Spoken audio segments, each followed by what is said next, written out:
Shauna. Okay, ready to go. Call the meeting to order. Please rise for the pledge. I pledge allegiance to the flag of the United States of America and to the republic for which it stands, one nation under God, indivisible, with liberty and justice for all. Roll call. Here.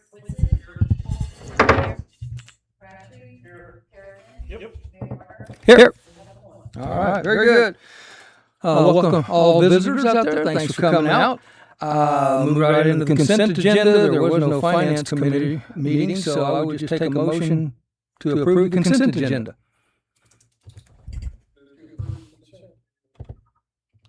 Got a motion second from Alderman Blackty. All in favor? 6-0. Consent agenda is approved. Mayor's report, real quick. The election's behind us now. I appreciate the opportunity I had to serve and wish the very best for our community, for the future and everything. It's in the wings. I'd like to extend my congratulations to the newly elected board members who will be sworn in on the 27th, and I wish you all the best as you take on your new roles and responsibilities. Moving on to the Alderman report. Alderman Blackty. Alderman Kerrigan. I just wanted to thank everyone who came out to the Ward 3 Town Hall. We had about 8 people come out, and they had some good comments and good questions, and there was a lot of good discussion. Very good. So, that's it. Alderman Polson. I just want to thank everyone who did get out and vote, and then thank the newly elected candidates. Okay. Alderman Crabtree. No report. Alderwoman Starr. Alderman Whitsitt. All right. City Administrator report. Come on up, Shauna.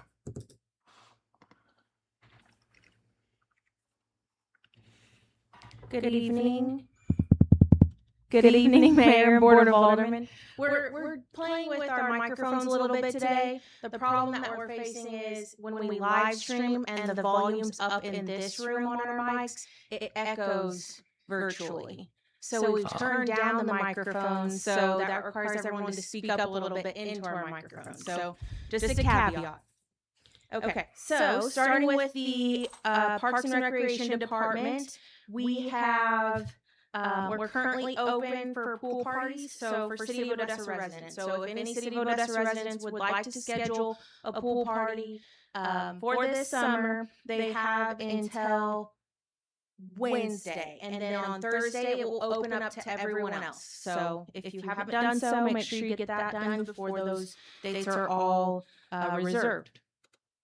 This Sunday is the last day for T-ball signups, and baseball and softball teams have all been drafted and are practicing, and their games will begin in May. The soccer teams are being played 6 days a week to get completed before the baseball games start. And the FFA at the high school did receive a grant, and they're planning to do some planting at Dyer Park as well as at Railroad Park this year, using those grant dollars. They're also partnering with the Garden Club to do so. So we're thankful for that. For the wastewater department, it's mostly normal operations. We're getting ready to enter into the phase where we start our solids handling. This is about a 6-week process. We've got all of our chemicals brought in and applied, so we can start that process. We also put the bid out for the bar screen, so that is currently out and accepting bids. We also have for 9th Street Terrace, I've probably mentioned it, but now it's been a while because it took us a little while to get the individual easements for 9th Street Terrace, but that was one of, or the only areas in town that we have private sewer in the area. So we had worked with all of the different property owners in the area to determine if they would want the city to take over that private sewer. It helps the city, honestly, to have that privatized because residents assume that their sewer is public whenever they're in the middle of town. So this kind of just cleans things up a little bit for us. We've got the easements from each of the different property owners that have agreed to hand over or provide an easement of their public sewer, and we'll have the ordinance that will dedicate that infrastructure over to the city at the P&Z meeting on Thursday, and then it'll be on the agenda at our next Board of Aldermen meeting for your approval. So. Next, we have from the Finance Department, we want to thank our frontline staff at City Hall. They have been through quite a bit over the last couple of weeks, couple of months, quite frankly. So we appreciate their dedication, their time, and their just willingness to repeat the same thing over and over and over again. That's a part of the duties of customer service, and they've done a really great job of managing that. We've been working to close out the end of the year and collecting all of our invoices for the different departments. We had our 2026 audit kickoff meeting with our new auditors. So this will be year 2 for our new auditors. We're excited to have year 1 behind us. Year 1 was a lot more lengthy and in-depth of an audit. So this will be a lot more easier. We're prepared. We know what they're going to ask for. And we know how to build that working relationship with them. So they plan to be on site the first week of June and anticipate completion by the end of July, which would be amazing. That would be the first time in a long time that we've had a completed audit before the deadline. So we're very excited about that. We've been working a lot. We've kicked off our membership with KCADC and KC Smart Port. So we've attended quite a few meetings for that, virtually and in person. We'll hear a little bit more about that tonight on the agenda. We have an economic development update from Kathy.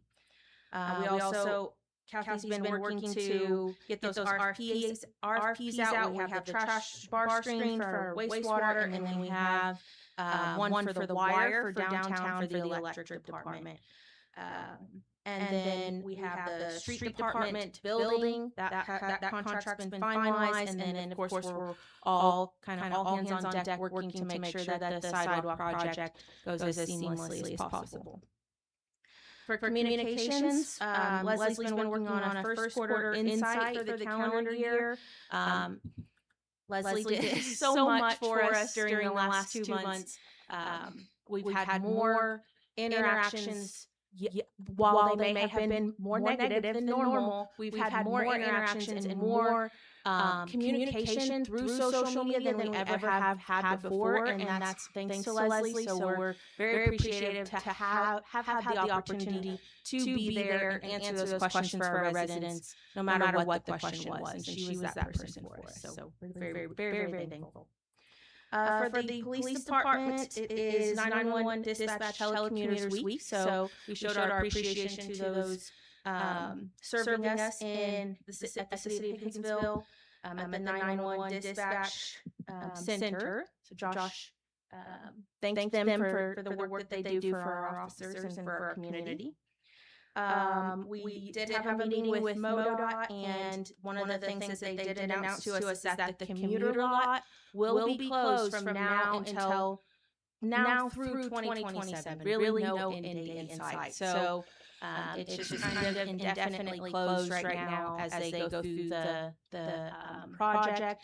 That area, they're actually going to use the commuter lot when they're working on the railroad bridge. They're going to use the commuter lot to pull I-70 traffic off of 70 onto 40 and then back onto 70 through the Johnson Drive ramp. So the commuter lot will be a part of that reconfiguration during the traffic and construction. So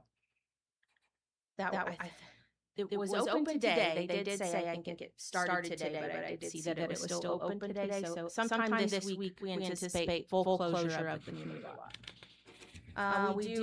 Josh is our representative and member for the TAC Committee, Transportation Advisory Committee, through Pioneer Trails. So that's where we were able to submit transportation projects to be scored and prioritized for the MoDOT unfunded list. So he's continuing his work on that committee. And he also has a meeting this week for Homeland Security meeting, also at Pioneer Trails. They'll be discussing different grant opportunities upcoming this year. Next week is Crime Victims' Rights Week, Recognition Week, through the County Prosecutor's Office. So there'll be some more information about that, but it's just to show awareness to those that are victims of crimes and their rights. We had the mock crash at the school this past week. That was very successful. It's a great partnership between us and the fire department, as well as the Lifeline, and it shows our students the impacts of drinking and driving and under the influence driving. So it went very well, and we're happy to be able to assist with that program each year. If you'll notice in the packet, the board meeting packet, the police department's annual report is included in there. So if you haven't had a chance, please take a look at the annual report. You'll be able to see everything that the police department has accomplished and the services they've provided to the community this year. Each year, they do a lot for the community beyond just the things that you would assume that they would do for the community. So it's a very interesting report to review. You'll also see that Andrew Lockhart was awarded the Bob Kinder Employee of the Year. So there'll be more to come about that, and we hope to bring him to a board meeting in June to be recognized. So.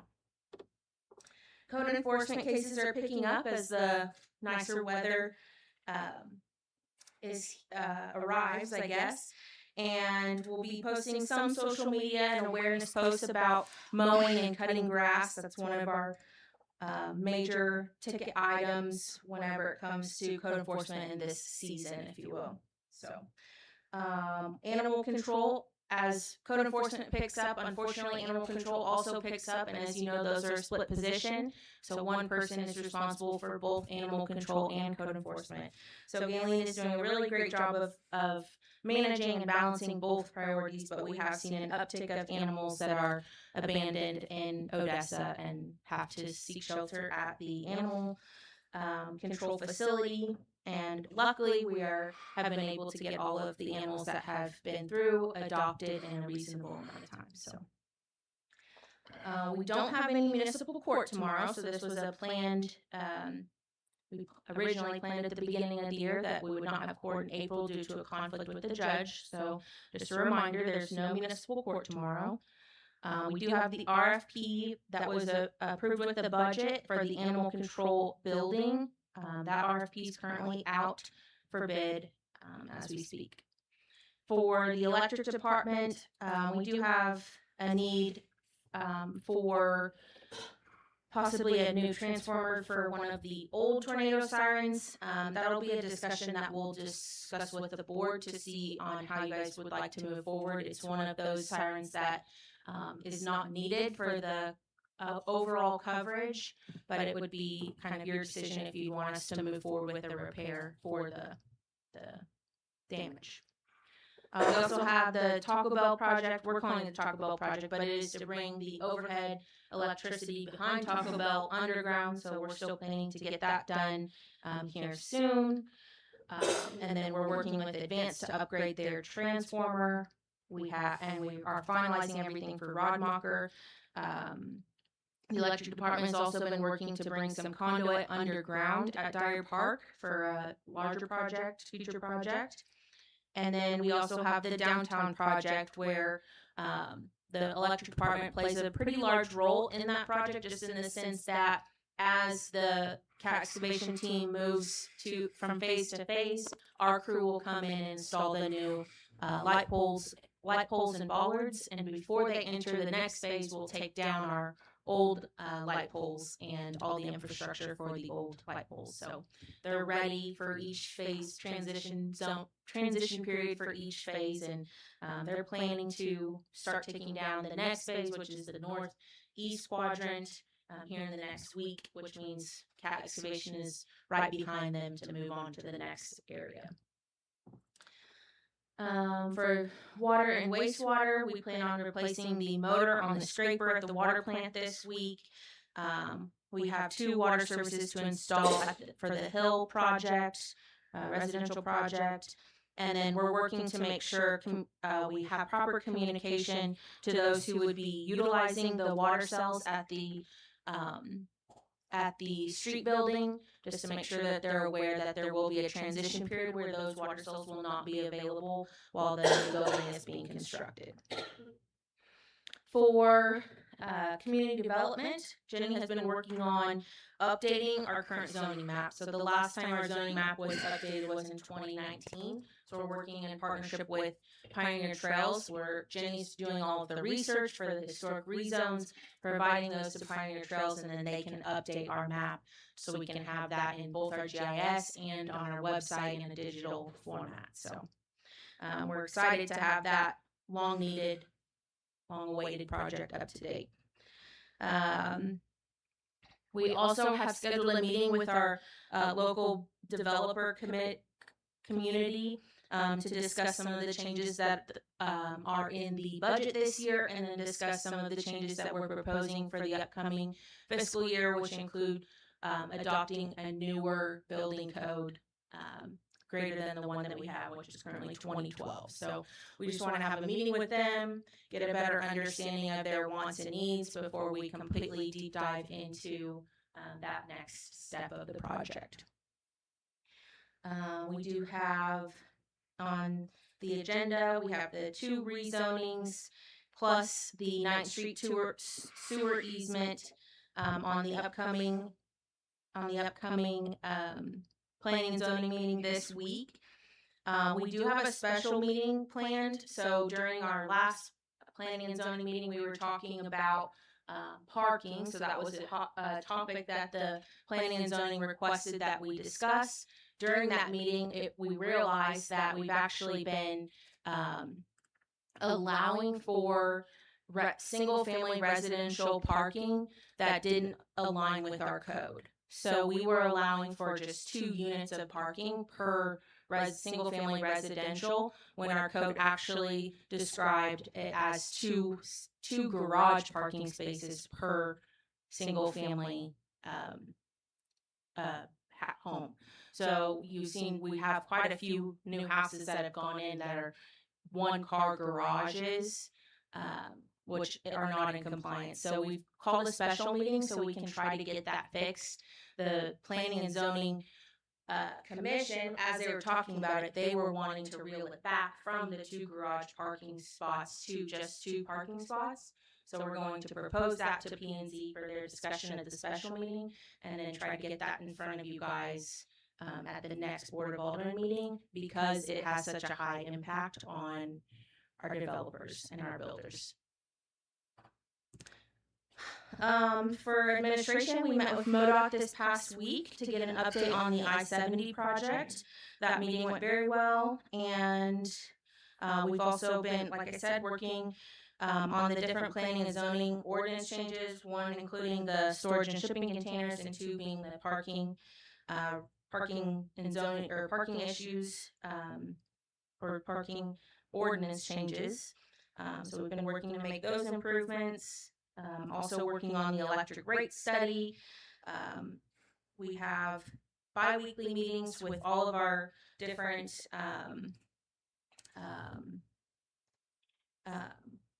folks that are involved with the downtown sidewalk project, which include Navigate, Cat Excavation, and then CFS Engineers, and then of course the City of Odessa.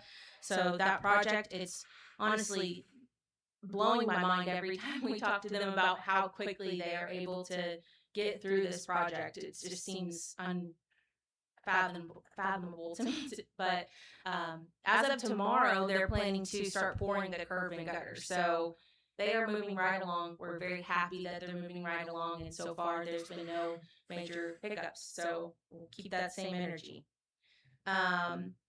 And then, of course, we're also working on the city handbook as a part of the contracted work with PayPoint, and we're hoping to dive back into the pay study results now that we have a little bit more time being permitted to us.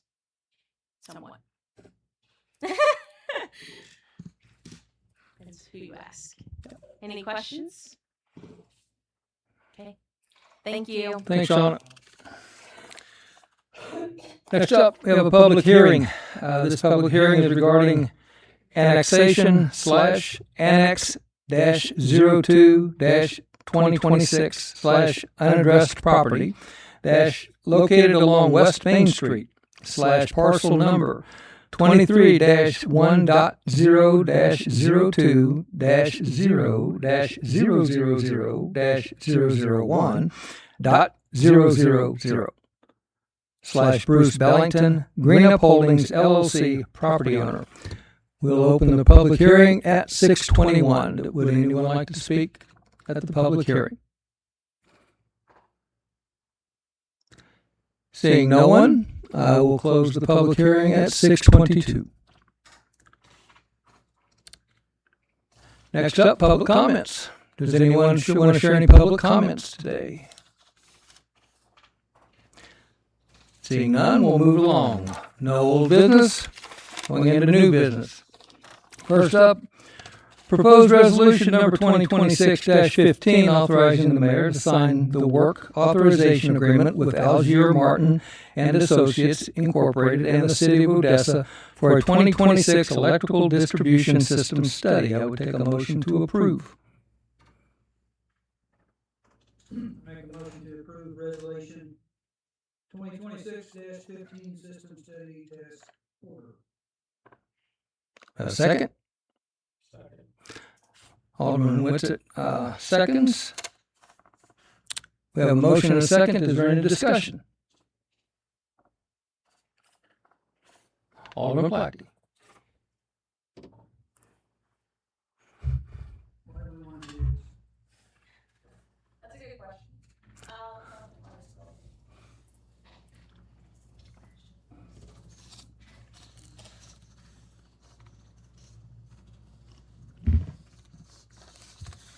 That is a good question. So it kind of folds into our rate study. It kind of doesn't fold into our rate study. They don't have to happen at the same time or back to back, but it is very helpful to us. So one of the things that I personally think that the electric department's been lacking is the ability to have resourceful engineers available to us. We've had engineers, which was BHMG. Since I've been here, or since I've been in this position, they have not been as responsive to our questions and to our needs. So since we started with Algier Martin, what we're getting from Algier Martin is the ability to have them kind of help us build out what our system looks like in a modernized way. That's what this gets us. So I don't know if you remember me talking about it previously, but it basically gives you like a 3D model of our system, but in the computer. That's what this study gets us. So where it talks about data collection, model creation, load projections, it's going to build out our system in a way that one, they're going to give us suggestions on how to make improvements to the system over the next 20 years, which is huge for us. And two, if something changes, because we've created this model in their computer system, that gives us the ability to make those quick changes as well, and then be able to play out different scenarios based on the things that have changed or different needs that we need to apply to our system. So, no offense to anyone with the city of Odessa, but we just don't have contracted engineers. Our knowledge is from years and years and years of being journeyman linemen, which is very helpful, but the computer system helps you kind of sort out some of those things and have a more strategic approach to how are we going to make a difference in our system, and how are we going to reduce our losses? How are we going to apply sectionalization in a scientific way, not just based off of where it appears to be the best fit, but where the system numbers are showing a need for sectionalization, which is like when there's an outage. If there's an outage on this circuit and 400 people are out, if you add sectionalization somewhere on that line, you can reduce that outage to now only 200 people instead of 400 people.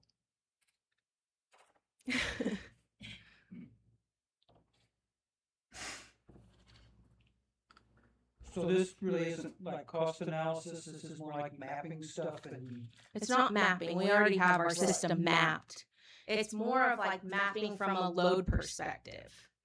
So like from a voltage and a load perspective, that type of mapping. We have mapping in the sense that it says this is a 3-phase line, or this is a single phase line, this is a pole, or this is underground. We have that type of mapping. This is a lot more in depth where it talks more about our voltage and our the type of lines that we have and the actual load that's able to be provided to future businesses and current businesses in that area. Is that how you would explain it? Okay. Yeah, it really gets in the weeds, there for our feeds, our drawn transformers, our load factor, our, you know, our loss percentage, all those things would be looked at from an engineer's perspective and really be able to draw those figures out. And then in our building, we'll be able to build for the future and off of them, be able to look at where our biggest need is. We have our ideas, but they're just gonna be so much better at overall, really bringing everything to them. So our CIP, all of these things can work off of this as far as our future for our, infrastructure. So in your opinion, this is something we really need. I think so, yeah. I think it really moves us, so it, like she said, is this, once this, we keep adding to it, this will always be our model, and where we're projecting to go, where our load is growing in different areas on the hill project, things like that, you know. We're, like she said, using our experience to say, okay, we think this will be good enough, you know, just, you know, carry this or whatever. But they're going to be able to really look at that and look at where they'll see that heading and some other things that will really put us in the future. Some of the that we really need to work on and things like that, they can get that sight on the horizon, which I think is extremely important for the growth. And we'll look at power, look at, you know, all kinds of things that we can do to help our infrastructure as far as building, but also for growth, and for our purchase agreement, you know, that might give us credit for that, or look at all how that would fit for our values. Alderman Kerrigan? So in a nutshell, would it be safe to say that this study would provide us information on where we have opportunities in our current system to either, one, lower our cost of service, two, stop our cost of service from increasing in the future, and or investing in places that we can provide a better service to our customers? That's pretty much in a nutshell what this is going to do, right? Yes, yes, 100%. And it really helps us deep dive in, like it has that system loss analysis. So that's feeds right into our utility rate study and reducing those costs. The ECA, that the losses feed directly into the ECA calculation and get passed to our residents each month. So having a system loss analysis, bringing our system loss down to as minimal as possible is critical for where we are in the history of Odessa's electric department. One thing I will say is it's not going to say like you need to invest in solar or you need to invest in a new source of generation or anything like that. It's just going to tell us from our system what we can do from like an operational standpoint to be the most efficient we possibly can. Anybody else? All right. We have a motion and a second. Go ahead and vote. All in favor? 6-0. Resolution passes. Next up, Chief Thompson, FIFA Mutual Aid Update.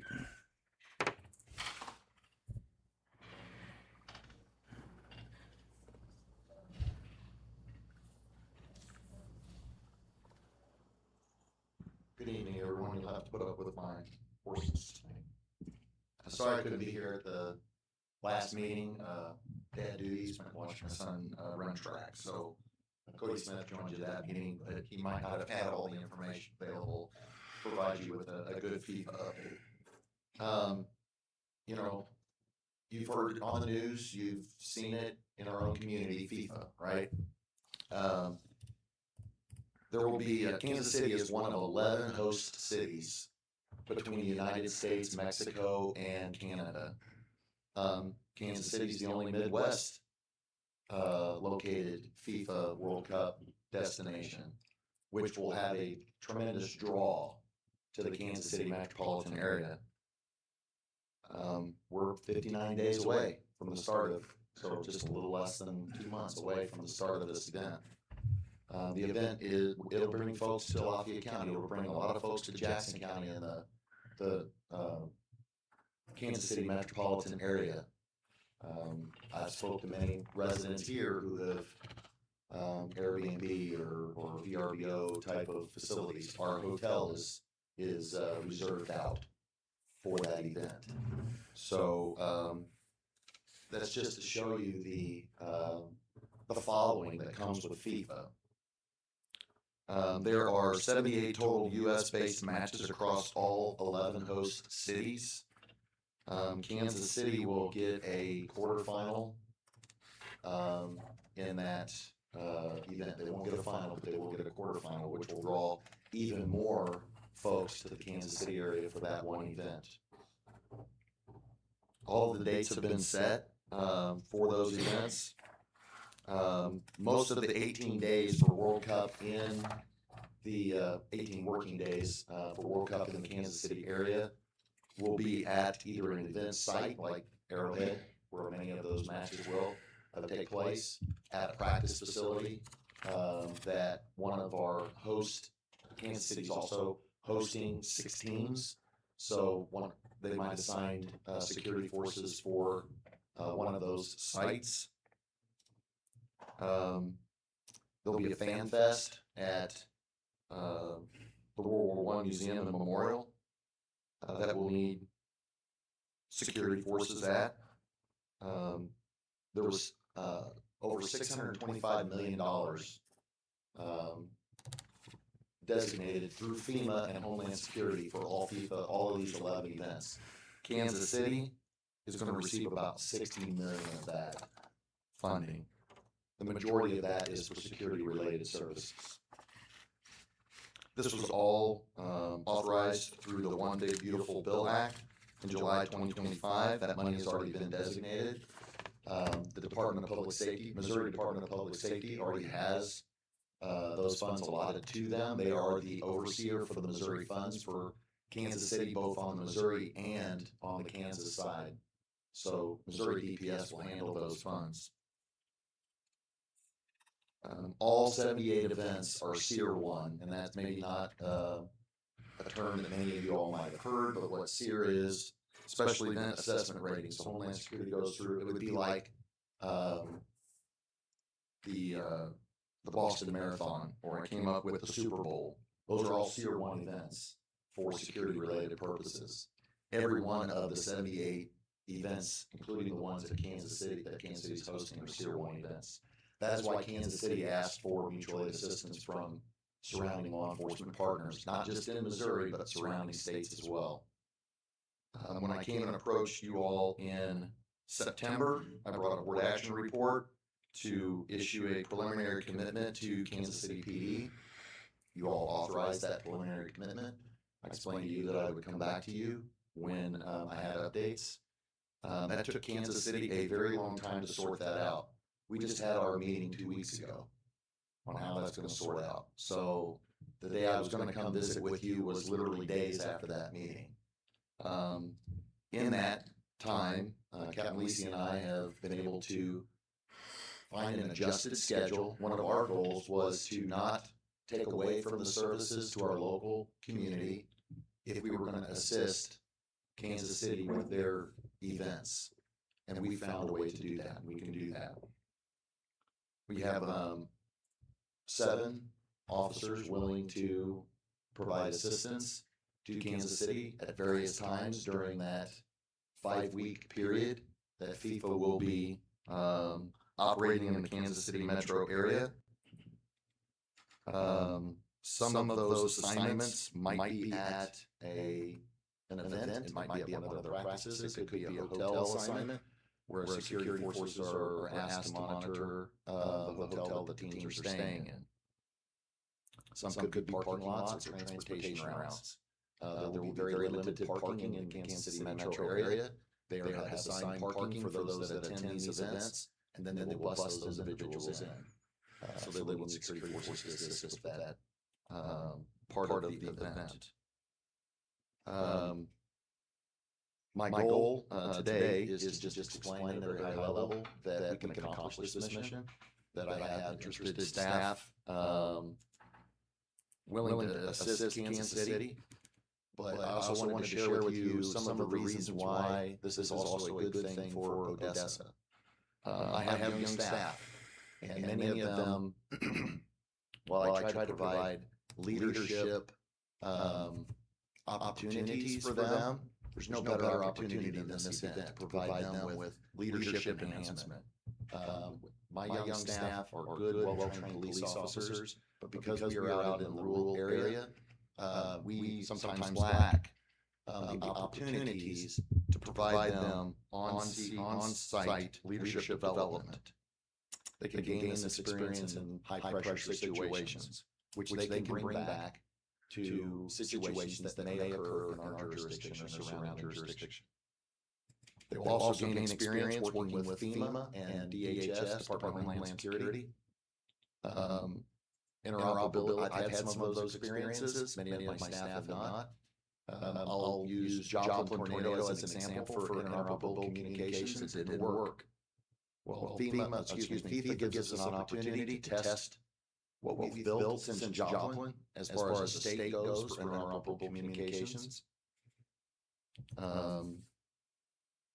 It can also help with skill development through crowd control and other techniques that our officers sometimes don't get hands-on experience out here in our community. But more than that, it'll be a huge boost to my morale of my department. And I'll just leave it at that. If you guys have any questions. I plan to bring back a Kansas City. I'm sorry, I lost train of thought. Mutual aid agreement for you guys' consideration at the next board meeting. Sure.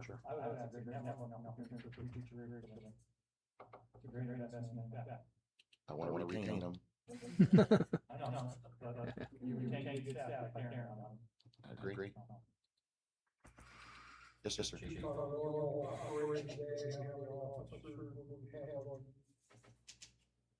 It depends on the day, typically 3. My overnight shift, I've only got one officer on. We will maintain 24/7 coverage. You will never not have a police officer on duty in Odessa during this event. Yes, I've worked out that schedule. We did have to move their days off around in order to, typically they're 4 on, 3 off. We had to move those around in order to get, FIFA wants you to schedule in blocks. They don't want you to just pick and choose a day here, a day there. So we had to work it out to where we got them scheduled within the block. They're still putting in their time working for the Odessa community. Yes, sir. Anybody else? Nope. Okay, thank you all very much. Thanks, Chief. Okay, up next, Kathy Thompson, Economic Development Update.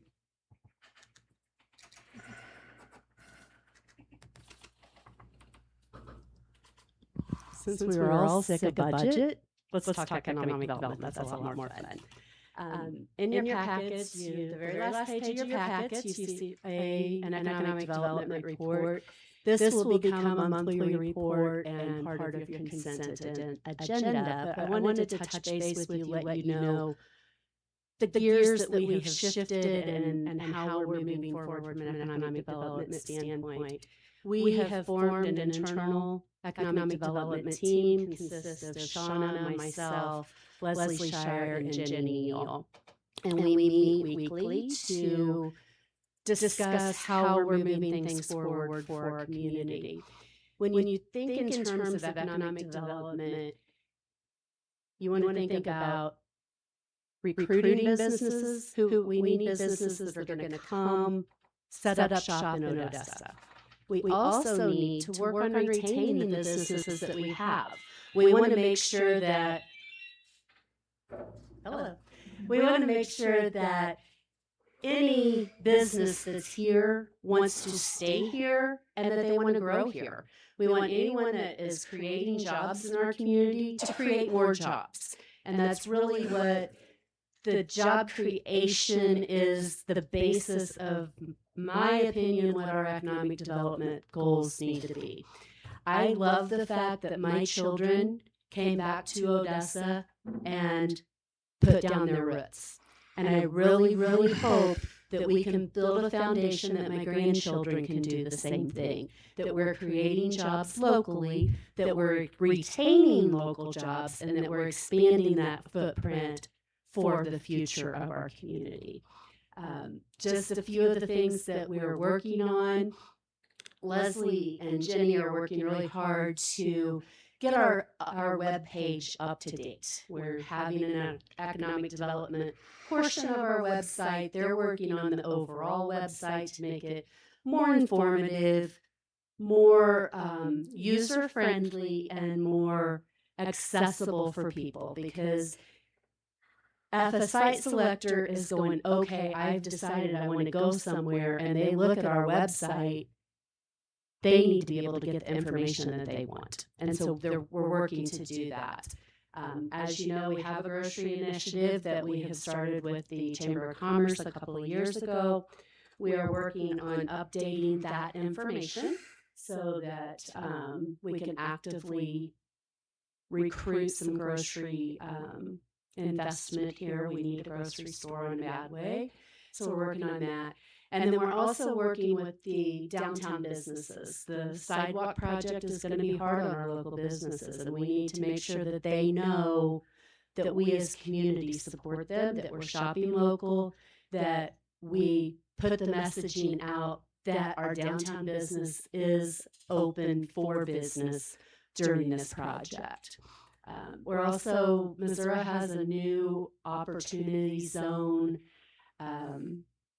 that I know about this much about, and I need to know a whole lot more. So we're in the beginning stages of researching the opportunity zones and figuring out how that can fit with our economic tools in the bucket. One of the things, and we've talked about this a little bit, is we have joined the Kansas City Area Development Council and the KC Smartport. And these organizations are business recruitment tools that really attract business to our region. And Leslie's going to pull up a video. It's like a 30-second video, but this is one of their marketing tools that I absolutely adore.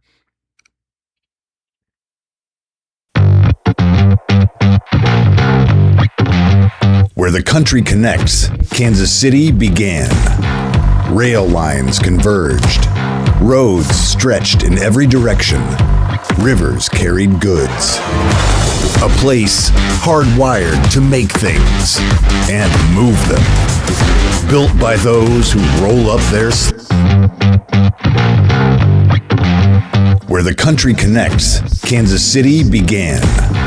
Rail lines converged. Roads stretched in every direction. Rivers carried goods. A place hardwired to make things and move them. Built by those who roll up their sleeves.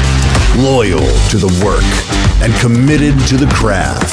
That grit fueled growth. A soaring rise to a top 15 U.S. industrial market. Scalable, proven, ready for more. KC, the nation's largest rail hub by tonnage and top regional air cargo center. The most efficient interstate network in the heart of North America. Backed by a workforce that delivers, we push industry forward. Kansas City, on the edge of opportunity. Built for what's next.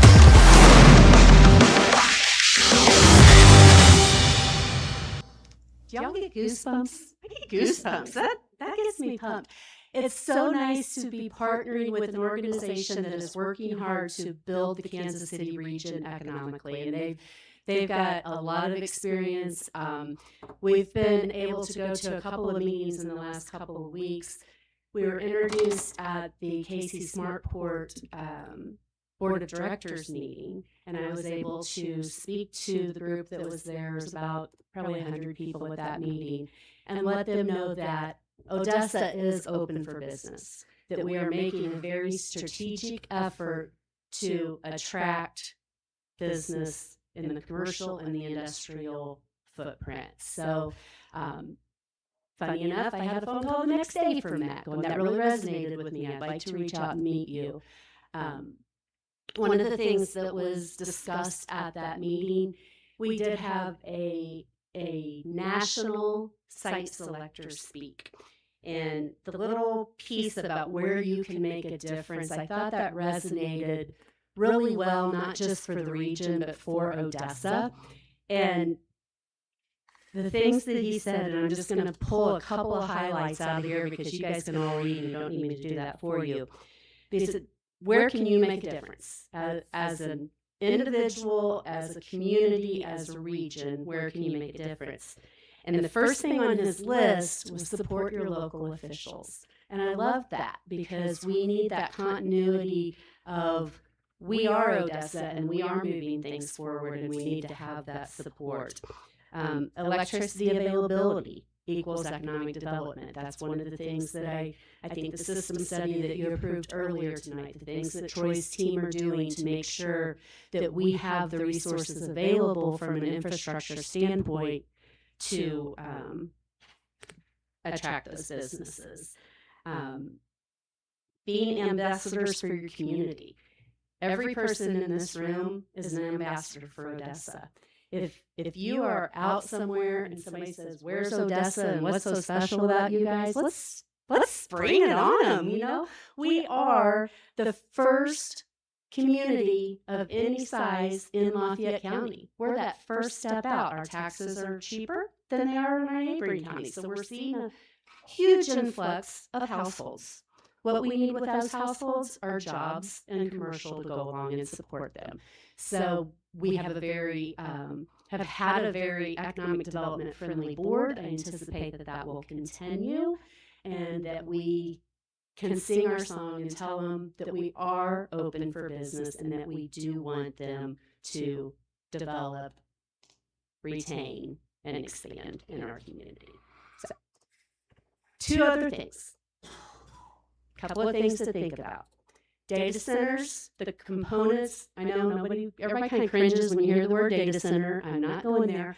But the places that manufacture components for data centers, huge industry right now. The other is our defense industry.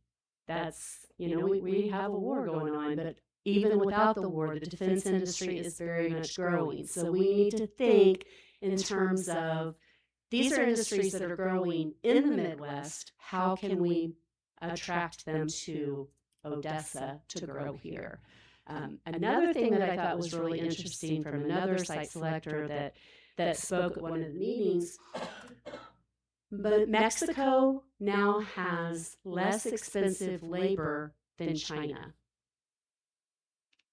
So I think in the next 10 years, we're going to really start to see that from a distribution standpoint and what that can mean for Kansas City's area as a market, as a transportation hub.